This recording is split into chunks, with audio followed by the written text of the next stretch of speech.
At kumanta ka raw sa bistak. Sa bistak event. At nanghuli pa. At yung mga pagkatapos ng kanta mo, yung tao wala na. Ba't ba kumanta ka doon? Alam mo, rakrakan yun. Rakul at kainan lang meron doon, walang laklakan doon. Ito. Basta meron na siyang marinig na event, agad pupunta. Kahit gano'ng kalayo yung venue, present tong putang ina. Pagkatapos, magmamakaawa sa organizer para makakanta. Alam niyo kung ano yung kanta niya? Yung pambato. Barber's Master.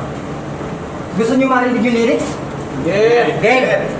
Sa pagupitan, kahit gano'n ka palamok niyang di ka naaatasan.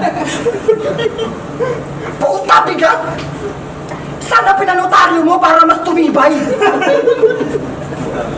Bagay nga talaga kayong magkababayan ni Kevin J. Dahil pareho kayong bano, kaya kayang-kaya ko kayong iligpit ng sabay.